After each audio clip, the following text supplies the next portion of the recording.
السلام عليكم ورحمة الله وبركاته. بسم الله الرحمن الرحيم. الحمد لله رب العالمين، وصلى الله على نبينا محمد وعلى آله وصحبه ومن سار على نهجه واهتدى بهداه إلى يوم الدين. أما بعد. যাবতীয় প্রশংসা ও গুণগান, তারিফ এবং স্তুতি সেই মহান অধিপতি আল্লাহ সুবহানাহু ওয়া তাআলার নিমিত্তে পেশ করছি, যিনি আজকে আমাদেরকে এই প্রবাসের মাটিতে সারাদিনে নানা কর্মব্যস্ততা এবং আজকে শুক্রবার হয়তো অনেকেই বিশ্রাম করতেন, তো এই বিশ্রামের সময়টুকুকে দ্বীনি ইলম অর্জনের উদ্দেশ্যে জুবাইল দাওয়াত গাইডেন্স সেন্টারের ক্লাস কক্ষে উপস্থিত হতে পেরেছেন। রব্বুল আলামিন আমাদেরকে তৌফিক দান করেছেন, এই জন্য আমরা সকলেই শুকরিয়া আদায় করি, পড়ি আলহামদুলিল্লাহ। অতঃপর সালাতু সালাম বর্ষিত হোক প্রিয় নবী মুহাম্মদ রাসূলুল্লাহ সাল্লাল্লাহু আলাইহি ওয়াসাল্লামের প্রতি। আসুন আমরা প্রিয় নবীর প্রতি হৃদয়ের সবটুকু ভালোবাসা উজাড় করে সালাতু সালাম পেশ করি, পড়ি সাল্লাল্লাহু আলাইহি ওয়াসাল্লাম। মোহতারাম মুআজ্জাজ প্রাণ উপস্থিতি সমেত সাথী বন্ধুগণ, আমরা এই শুক্রবারে সাপ্তাহিক আকীদা ক্লাস নিয়ে থাকি এবং আমাদের আকীদার আলোচ্য বিষয় হচ্ছে ইমাম মুহাম্মদ ইবনে আব্দুল ওয়াহাব রাহিমাহুল্লাহ কর্তৃক রচিত অনবদ্য গ্রন্থ উসুলুল ঈমান থেকে ধারাবাহিকভাবে আলোচনা করা। আমরা ইমাম মুহাম্মদ ইবনে আব্দুল ওয়াহাব রাহিমাহুল্লাহর এই কিতাবটি থেকে যে পর্যায়ে আলোচনায় ছিলাম সেটি হচ্ছে আল ঈমান বিল মালাইকা, ফেরেশতা মণ্ডলী প্রতি ঈমান প্রসঙ্গে। এ বিষয়ে একাধিক ক্লাসে আমরা আলোচনা শুনেছি। আজকে আমরা যে বিষয়টি নিয়ে আলোচনা করব ইনশাআল্লাহ তাআলা সেটি হচ্ছে আল মালাইকা তাদাউ আজনিহাতাহা লিতালিবিল ইলম। ফেরেশতা মণ্ডলী তালিবুল ইলম তথা দ্বীনি ইলম অন্বেষণকারীদের জন্যে, যারা কোরআন এবং হাদিসের জ্ঞান অন্বেষণ করে তাদের জন্যে তারা তাদের ডানাগুলো বিছিয়ে দেন। সুবহানাল্লাহ। তো আমরা এই বিষয়ে ইনশাআল্লাহ আলোচনা শুনব। গত ক্লাসে যে আলোচনাটা ছিল সেটি কি কার মনে আছে? হ্যাঁ, সুন্দর, মাশাআল্লাহ, হ্যাঁ সুন্দর, চমৎকার। গত ক্লাসে আলোচনা ছিল যে রাতে এবং দিনে পালাক্রমে ফেরেশতারা এই দুনিয়ার বুকে আগমন করেন এবং তারা ফজরের সালাত এবং আসরের সালাতের সময় একত্রিত হন। তো এই বিষয়ে নিয়ে আমরা গত ক্লাসে আলোচনা করেছি। প্রিয় বন্ধুগণ, আজকের আলোচ্য বিষয় হচ্ছে যে যারা দ্বীনের ইলম অন্বেষণ করে বা তালিবুল ইলম, তাদের জন্য ফেরেশতা মণ্ডলী তাদের পাখাগুলো, তাদের পরগুলো বিছিয়ে দেন। আমরা এর আগেও একটি ক্লাসে আলোচনা শুনেছি যে ফেরেশতা মণ্ডলীর ডানা রয়েছে, তাই না? 2টা, 3টা, 4টা বা আরও বেশি ডানা রয়েছে। জিবরাইল আমিনের কত ডানা ছিল? 600, মানে 6 শতাধিক। জিবরাইল আমিনের ডানার সংখ্যা হচ্ছে 6 শতাধিক। আল্লাহু আকবার। তো আজকের যে বিষয়টি সেটা হচ্ছে সেই ফেরেশতা মণ্ডলী তালিবুল ইলমের প্রতি সন্তুষ্ট হয়ে বিনয় চিত্তে, বিনয় প্রকাশ হিসেবে তাদের পরগুলো তাদের পায়ের নিচে বিছিয়ে দেন। এ মর্মে ইমাম মুহাম্মদ ইবনে আব্দুল ওয়াহাব রাহিমাহুল্লাহ যে হাদিসটি উল্লেখ করেছেন সেটি হচ্ছে মুসনাদ আহমদে এবং অন্যান্য সুনান গ্রন্থে বর্ণিত হয়েছে। আল্লাহ নবী সাল্লাল্লাহু আলাইহি ওয়াসাল্লাম ইরশাদ করেছেন, ইন্নাল মালাইকাতা লা তাদাউ আজনিহাতাহা লিতালিবিল ইলম রিদান বিমা ইয়াসনা। ফেরেশতা মণ্ডলী তাদের পর বা পাখাগুলোকে বিছিয়ে দেন তালিবুল ইলমের জন্যে তার এই কাজে সন্তুষ্ট হয়ে। সুবহানাল্লাহ। আমরা ইতিপূর্বে তিনি ইলম অন্বেষণ বিষয়ে অনেক আলোচনা শুনেছি। তার মধ্যে এই হাদিসটি আমরা হয়তো বা একাধিকবার শুনে থাকব যে ফেরেশতা মণ্ডলী তাদের নূরের পরগুলোকে বিছিয়ে দেন তালিবুল ইলমের পায়ের নিচে, যার উপর দিয়ে ওই তালিবুল ইলম হেঁটে যায় তার গন্তব্যে। এটি নিঃসন্দেহে তালিবুল ইলমের প্রতি সম্মান প্রদর্শন এবং তার মর্যাদা। এখানে তালিবুল ইলম দ্বারা কী উদ্দেশ্য?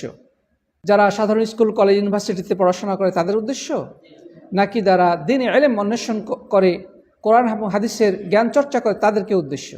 নিঃসন্দেহে তালিবে ইলমের উদ্দেশ্য হচ্ছে যারা দ্বীনের জ্ঞান অন্বেষণ করে তথা কোরআন এবং সুন্নাহর জ্ঞান অন্বেষণ করে তাদের প্রতি ফেরেশতা মণ্ডলী সন্তুষ্ট হয়ে বিনয় চিত্তে তাদের নূরের পরগুলো বিছিয়ে দেন। তালাবুল ইলম বা ইলম অন্বেষণের ব্যাপারে যত হাদিস এসেছে সবগুলোতেই উদ্দেশ্য হচ্ছে দ্বীনের ইলম। কারণ নবী রাসূলগণ পৃথিবীর বুকে এসেছিলেন আল্লাহর দ্বীনের দাওয়াত মানুষের কাছে পৌঁছে দেওয়ার জন্যে, ইলমে ওয়াহি তথা আল্লাহর পক্ষ থেকে যে ওয়াহির জ্ঞান, সেই ওয়াহির জ্ঞান মানুষের কাছে পৌঁছে দেওয়ার জন্যে। তারা দুনিয়ার বুকে ডাক্তারি, ইঞ্জিনিয়ারিং অথবা অন্য কোনো দুনিয়া বিজ্ঞান শিক্ষার জন্যে আসেননি। এই জন্যে কোরআন হাদিসে তালিবুল ইলম সম্পর্কে যত কথা এসেছে মুহাক্কিক ওলামাগণ বলেছেন সেগুলো তার উদ্দেশ্য হচ্ছে দ্বীনি ইলম, এবং এ সংক্রান্ত যে ফজিলতের হাদিসগুলো রয়েছে সেগুলো দ্বীনি ইলম অন্বেষণের ক্ষেত্রেই প্রযোজ্য। প্রিয় বন্ধুগণ, তাহলে আমরা এই হাদিসটি থেকে কি পেলাম? ওলামায়ে কেরাম এই হাদিসটি ব্যাখ্যায় বলেছেন যে ফেরেশতা মণ্ডলী তাদের পরগুলো বিছিয়ে দেওয়ার কথাটার মানেটা কি? এর তিনটি অর্থ আলেমগণ উল্লেখ করেছেন। ইমাম বাগাবী রাহিমাহুল্লাহ তার বিখ্যাত গ্রন্থ শারহ সুন্নাহর মধ্যে বলেছেন যে এখানে ফেরেশতা মণ্ডলী তাদের পরগুলো তালিবুল ইলমের পায়ের নিচে বিছিয়ে দেন, এ কথার উদ্দেশ্য হচ্ছে তারা তাদের প্রতি বিনয় প্রকাশ করেন, তাদের প্রতি সম্মান প্রদর্শন করেন। এ কথাটার মানে ফেরেশতাগণ তালিবুল ইলমের প্রতি সম্মান এবং বিনয়ের প্রকাশ ঘটান। যেভাবে আল্লাহ সুবহানাহু ওয়া তাআলা কোরআনে কারিমের একাধিক জায়গায় এই ডানা শব্দটি ব্যবহার করেছেন বিনয় এবং সম্মান প্রদর্শনের ক্ষেত্রে। যেমন আল্লাহ তাআলা বলেন, ওয়াকফিদ লাহুমা জানাহা যুল্লি মিনার রাহমাহ। আল্লাহ সুবহানাহু ওয়া তাআলা সন্তানদেরকে উপদেশ দিচ্ছেন তাদের পিতামাতার প্রতি দায়িত্ব কর্তব্য কি সেই বিষয়ে। আল্লাহ তাআলা বলছেন, পিতামাতার প্রতি তোমরা দয়াদ্র হয়ে বিনয়ের ডানাকে নত করে দাও। আল্লাহ তাআলা সন্তানদেরকে উদ্দেশ্য করে বলছেন যে তোমরা তাদের তথা পিতামাতার প্রতি দয়াদ্র হয়ে তোমাদের বিনয়ের ডানাকে বা বিনয়ের বাহুকে অবনত করে দাও, নিচু করে দাও। মানুষের কি ডানা আছে? মানুষের তো ডানা নাই। তো এটা একটা ভাষার শৈল্পিকতা, ভাষার সৌন্দর্য। তাহলে এখানে ফেরেশতা মণ্ডলী তাদের পাখাগুলোকে বিছিয়ে দেন, এ কথার অর্থটা হলো যে তারা বিনয়ী হন এবং তাদের প্রতি সম্মান প্রদর্শন করেন। কোনো কোনো আলেম বলেছেন যে এর অর্থ হচ্ছে ফেরেশতা মণ্ডলী তালিবুল ইলমদেরকে দেখে তারা তো উড়ে বেড়ায়, তো তাদেরকে দেখে তারা উড়া বাদ দিয়ে তাদের কাছে চলে যায়। যেমন একটি হাদিস এসেছে আবু হুরায়রা থেকে বর্ণিত, আল্লাহর নবী সাল্লাল্লাহু আলাইহি ওয়াসাল্লাম বলেছেন, ইন্নাল মালাইকাতা ইয়াতুফুনা ফিত তুরুক ইয়ালতামিসুনা যিকর ফাইযা ওয়াজাদু কওমান ইয়াযকুরুনা আল্লাহ তানাদাউ হালুম্মু ইলা হাজাতিকুম ক্বাল ফায়াহফুনাহুম বিআজনিহাতিহিম ইলা আস-সামাঈদ দুনিয়া। যে একদল ফেরেশতা তারা পথে ঘাটে ঘুরে বেড়ান এবং যখনই তারা কোথাও দেখতে পান যে একদল মানুষ আল্লাহর জিকির করছে, দেখে দ্বীনি ইলম অন্বেষণ করা, দ্বীনি ইলম চর্চা করা, কোরআন পড়া, হাদিস পড়া সবই কিন্তু জিকিরের অন্তর্ভুক্ত। এখানে জিকির বলতে রব্বুল আলামিনকে যা কিছু স্মরণ করিয়ে দেয় সবই হচ্ছে আল্লাহর জিকির। তো ওই ফেরেশতারা পথে প্রান্তরে ঘুরে ঘুরে দেখতে থাকেন যে কারা আল্লাহর জিকিরে ব্যস্ত রয়েছে। যখন একদল মানুষকে তারা দেখতে পায় তখন তারা কি করে? তখন তারা একে অপরকে ডাকতে থাকে যে এই যে এসে তোমরা এদিকে আসো, এদিকে আসো, তোমরা যা খুঁজছো এখানে পাওয়া গেছে। তোমরা কে কোথায় আছো, চলে আসো এদিকে। ফেরেশতারা একে অপরকে ডাক দিয়ে বলে যে তোমরা যা খুঁজে বেড়াচ্ছ, তোমাদের প্রত্যাশিত জিনিসটি এখানেই রয়েছে, তোমরা এখানে চলে আসো। এরপরে তারা তাদের ডানাগুলো দিয়ে ওই ব্যক্তিদেরকে ঘিরে রাখেন, পরিবেষ্টন করে নেন। এরপরে ফেরেশতা মণ্ডলী তাদের ডানাগুলো দিয়ে ওই জিকিররত ব্যক্তিদেরকে পরিবেষ্টন করে নেন এবং আসমান পর্যন্ত এভাবে পৌঁছে যান। সুবহানাল্লাহ। তাহলে এখানে ডানা বিছিয়ে দেওয়ার অর্থটা হলো উড়া বাদ দিয়ে তাদের কাছে গিয়ে তাদেরকে পরিবেষ্টন করে নেন। প্রিয় বন্ধুগণ, আরেকটি অর্থ আলেমগণ বলেছেন, সেটি হচ্ছে যে সত্যিকার অর্থেই ফেরেশতা মণ্ডলী তাদের পরগুলো তালবুল ইলমের পায়ের নিচে বিছিয়ে দেন এবং তাদেরকে বহন করে ওই গন্তব্যে নিয়ে যান যে উদ্দেশ্যে তারা বাড়ি থেকে বের হয়েছিল। সুবহানাল্লাহ। তো বিষয়টা যেহেতু ইলমে গায়বের অন্তর্ভুক্ত, কারণ ফেরেশতা মণ্ডলীতে আমরা দেখতে পাই না, এবং তাদের পর আছে এবং সেগুলো নূরের তৈরি, এগুলা আমরা এর আগেও জেনেছি, কিন্তু আমরা বাহ্যত সেগুলো তো দেখতে পাই না। এই জন্যে আল্লাহ রাসূল সাল্লাল্লাহু আলাইহি সাল্লাম ওহির মারফতে যেই তথ্য আমাদেরকে দিয়েছেন, একজন ইমানদারের বৈশিষ্ট্য হচ্ছে তার প্রতি কী করা? বিশ্বাস করা। কারণ ফেরেশতা মণ্ডলীর প্রতি বিশ্বাস করা ইমানের 6টি রোকনের মধ্যে অন্যতম। তো যেহেতু ফেরেশতা মণ্ডলীর প্রতি আমরা বিশ্বাস করি, তাদের কার্যক্রম, তাদের বৈশিষ্ট্য, তাদের গঠন প্রক্রিয়া, যা কিছু কোরআন হাদিসে বর্ণিত হয়েছে, সেগুলোর প্রতি বিশ্বাস করাও ফেরেশতা মণ্ডলীর প্রতি ইমানেরই অন্তর্ভুক্ত। তো সাথী বন্ধুগণ, তো আমরা এখান থেকে জানতে পারলাম যে ফেরেশতা মণ্ডলী তালিবুল ইলমের পায়ের নিচে যে পর বিছিয়ে দেন, এই কথাটার অর্থটা কি? এ সম্পর্কে অনেক হাদিস রয়েছে, সবগুলো যদি আমরা উল্লেখ নাও করি, আমরা এর পূর্বে যে এই হাদিসগুলো উল্লেখ করেছি সেগুলো যথেষ্ট হতে পারে। তো সাথী বন্ধুগণ, আমরা কথা আর লম্বা করতে চাই না। আজকের আলোচ্য বিষয়ের যে মূল সারাংশ, সেটা হচ্ছে আমাদেরকে অবশ্যই ফেরেশতার প্রতি বিশ্বাস করতে হবে এবং ফেরেশতাদের যে কার্যক্রম, তাদের যে বৈশিষ্ট্য বা তাদের যে গঠন ইত্যাদি সম্পর্কে কোরআন হাদিসে যে বিবরণ এসেছে, সেগুলোর প্রতিও বিশ্বাস স্থাপন করতে হবে।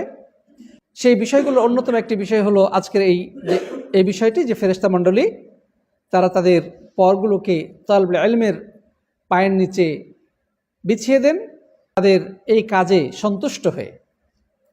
এখান থেকে আমরা আর কি শিক্ষা পাই?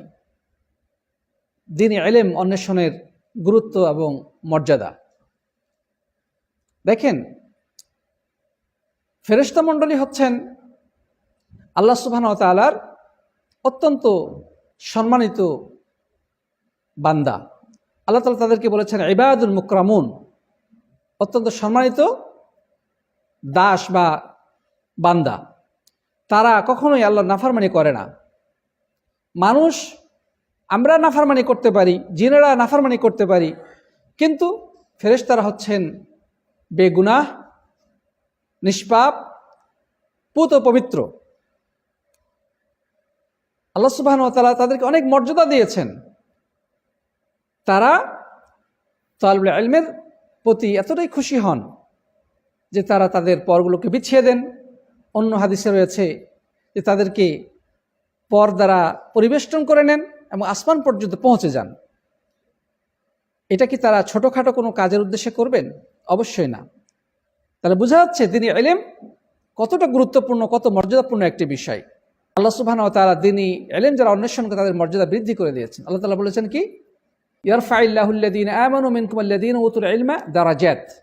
আল্লাহ সুবহানাহু ওয়া তাআলা ওই সমস্ত লোকের মর্যাদাকে বৃদ্ধি করে দেন যারা তোমাদের মধ্যে ঈমান এনেছে এবং যাদেরকে ইলম দেওয়া হয়েছে। ইলম হচ্ছে আল্লাহর সিফাত, আল্লাহর গুণ। আল্লাহ সুবহানাহু ওয়া তাআলা মানুষকে সম্মানিত করেছেন বিভিন্নভাবে, তার মধ্যে একটি হচ্ছে ইলম। তো যার ভিতরে যে পরিমাণ ইলম আছে সে ততটাই সম্মানিত, ততটাই আল্লাহর কাছে মর্যাদাবান। উল্লেখ্য যে ইলম দ্বারা শুধু জ্ঞান থাকাই যথেষ্ট নয়, সে এলমের প্রয়োগ যদি না থাকে তাহলে সে এলেম তার কোনো কাজে লাগবে না, বরং তার বিপরীতে এটা সাক্ষ্য হয়ে দাঁড়াবে। তো এলেম অন্বেষণ করে যদি এর প্রতি আমল না করে, আর প্রয়োগ না ঘটায়, বাস্তব জীবন যদি এলেমের কোনো প্রভাব না দেখা যায়, তাহলে ওই এলেম কোনো এলেম না। তাহলে আল্লাহ সুবহানাহু ওয়া তাআলা ইমানের পরেই এলেমের কথা বলেছেন। তার মানে ওই এলেম এবং ইমানের সমন্বয় ঘটাতে হবে। এলেমকে দিয়ে যখন আপনি ইমান পরিচর্যা করবেন, তখনই কিন্তু এলেমের মূল্যটা বৃদ্ধি পাবে। তো যারা ইমান আনবে এবং এলেম চর্চা করবে, যাদেরকে এলেম দেওয়া হবে, আল্লাহ সুবহানাহু ওয়া তাআলা তাদের সম্মানকে বৃদ্ধি করে দেন, মর্যাদাকে বৃদ্ধি করে দেন। তার একটি প্রমাণ হচ্ছে ফেরেশতা মণ্ডলীদের এই ধরনের অ্যাক্টিভিটিস, এই ধরনের কার্যক্রম। আল্লাহ তাআলার কাছে আমরা দোয়া করব, তিনি যেন আমাদেরকে প্রকৃত তালিবুল ইলম হিসেবে কবুল করেন। আল্লাহুম্মা আমিন। এ নিয়ে অনেক আলোচনা আমরা শুনেছি, আর ওদিকে যাব না। ইলম তলব বিষয়ে আল্লাহ সুবহানাহু ওয়া তাআলা আমাদেরকে ওই ফেরেশতা মণ্ডলী যাদের পায়ের নিচে পর বিছিয়ে দিবেন, ওই সমস্ত সৌভাগ্যশালী মানুষদের দলভুক্ত করে নিন। আল্লাহুম্মা আমিন। আজকে এ পর্যন্তই শেষ করছি। ফেরেশতা মণ্ডলী তালিবুল ইলমের পায়ের নিচে যে পর বিছিয়ে দেন, বা তালিবুল ইলমের যে অনেক ফজিলত বা মর্যাদার কথা কোরআন হাদিসে বর্ণিত হয়েছে, তো বর্তমানে যারা দুনিয়াবি জ্ঞান অর্জন করে, তো এরা কি ওই মর্যাদা পাবে কিনা? আমরা আলোচনার মধ্যে এটা উল্লেখ করেছি যে এখানে ইলম দ্বারা উদ্দেশ্য হচ্ছে ইলমে শরঈ বা শরীয়তের ইলম, কোরআন হাদিসের জ্ঞান, অর্থাৎ ইলমে ওয়াহি, আল্লাহর পক্ষ থেকে যুগে যুগে নবী রাসূলগণ যে ইলম নিয়ে আগমন করেছেন সেই ইলম। ডাক্তারি বিদ্যা শেখার অনেক লোক আছে, কাফেররাও ডাক্তারি বিদ্যা জানে, তাই কি জানেন কি জানে না? ইঞ্জিনিয়ার, ডাক্তারি, আর্কিটেকচারিং, আরও অনেক কিছু, যা কিছু সবগুলা কাফেররাও জানে।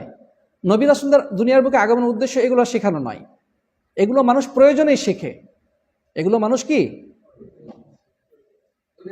দুনিয়ার এগুলো প্রয়োজনেই, কিন্তু এই যে উদ্ভাবনী এই জিনিসগুলো অটোমেটিক মানুষ শিখতে থাকে, শিখে।